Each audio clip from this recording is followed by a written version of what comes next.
The Marin San Quentin, which is one of the few mountain bikes with a name that rhymes, is a no-nonsense alloy hardtail. In recent years, the brand has been putting out many an aggressive bike, and this seems to fall in line with that, albeit with no rear travel. But is the hardcore hardtail category still in rude health, or does it risk isolating itself as a blast from the past? With full 29-inch wheels, a svelte aluminum frame, a 64-degree head angle, and some pretty nice components, the Marin San Quentin is certainly equipped to handle the descents. Yeah, plus it has that little teeny tiny stem. It's so cute, nice and little. Precious. Some high-rise bars. Yeah.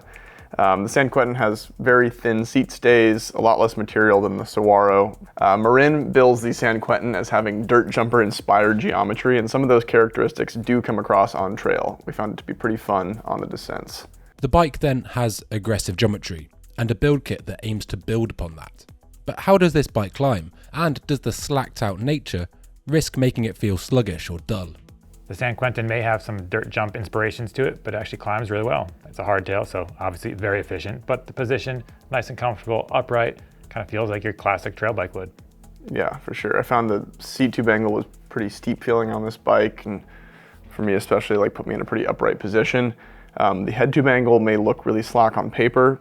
64 degrees is pretty slack for a modern hardtail, but it's important to remember that because there's no rear suspension, that head tube angle is just compressing as the fork goes down, so it does feel fairly nimble in tight climbing situations. Yeah, and we'll get to it a little bit in the component section, but this bike has those dual Maxxis Assegai tires, which typically when they show up, I'm kind of like, oh, that's a lot of tire to be pedaling around, especially on a hardtail. As a rear tire, the Assegai tends to be pretty slow, but on this, it felt nice. Like it had good traction. They're wide, 2.5 inches wide, so it gives you a little bit more taking the edge off of things. And yeah, overall, it just feels like a trail bike. Pretty zippy. Like we went for a little power hour last night after work, and I rode the San Quentin and found that it was like motoring up trail just fine. Like it does not feel like a draggy winch and plummet bike. It's agile and zippy on the climbs. The climbing section on a hardtail review was always going to be a little scant, but what about the descending? Can this bike make good on its slacked out credentials? And how much difference will there be to the other hardtails on our test, one of which was notably quite harsh? I'm always a little skeptical when the topic of compliance or comfort comes into play on hardtails. In my mind, the rear triangle is just a triangle, and that's a pretty stiff shape, but there is something going on with the Marin that makes it a little bit more comfortable than some of the others on test. I found it, maybe it's the super thin seat stays, maybe just like the wall thickness of the tubing they're using, but it does take the edge off a little bit. Yeah, I mean, there's a night and day difference between this bike and the Haro Saguaro. Did some back-to-back laps. And when I'd hop on this one, just instantly comfortable. Felt like I was even able to generate more speed by pumping. Just kind of felt like I didn't have to adapt my riding style that much. Obviously, you need to ride a hardtail a little bit differently than a full suspension bike, but there's something about the Marin that lets you get away with some things that you might not think you could on a hardtail. So there's some sort of magic happening there. It's not actually magic, but something is taking the edge off all those harsher hits. Yeah, and I think to Marin's credit, that dirt jumper inspiration, may sound like marketing hokum, but I actually think there's something to it.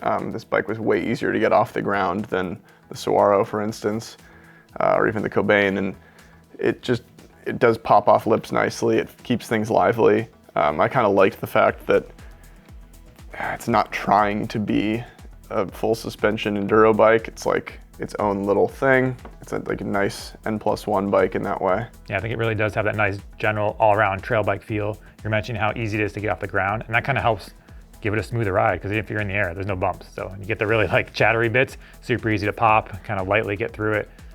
Yeah, flowier terrain, even the techie bits too. The geometry kind of works out. It's got a 140 millimeter fork, which feels really appropriate for this bike. It's not one of those big, long, slack over-fork things, but it's also not an XC bike, so it really nails that middle ground. I think part of that more agile feel is just the higher bottom bracket it has.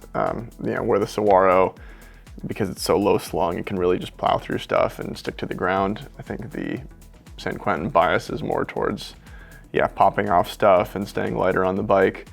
But then you can kind of rely a bit on the super grippy tires to like lean into corners and make up for a little bit of the cornering geometry that the Saguaro might have over it. When people think of hardtail, they might think of value. However, when brands think of entry-level bikes, they can sometimes miss the mark when it comes to value and performance. How does this bike fare? And does it have any tricks up its sleeve? It might seem like a little thing, and it kind of is, but the grips on the San Quentin are great.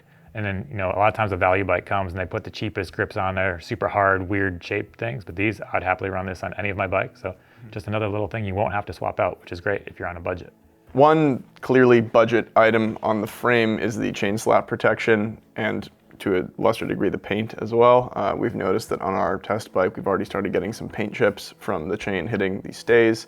It does have like some little rubber chain slap protection, but it's quite minimal. And so I think just over the regular use cycle of this bike, you're going to get some damage to that chainstay, but just visual. Other component highlights on this bike, we've got those the TRP slate brakes, the Z2 fork, and for both of those, they're like pretty ideal for this bike. We liked them on the Sawara, we like them here. Worth mentioning is the fact that this Z2 does not have clicks on the rebound compression. It's just missing for some reason, but you can still make the adjustment. You just kind of have to count rotations. This bike then is more than just your average hardtail, and its spec falls in line with that. But who's it for?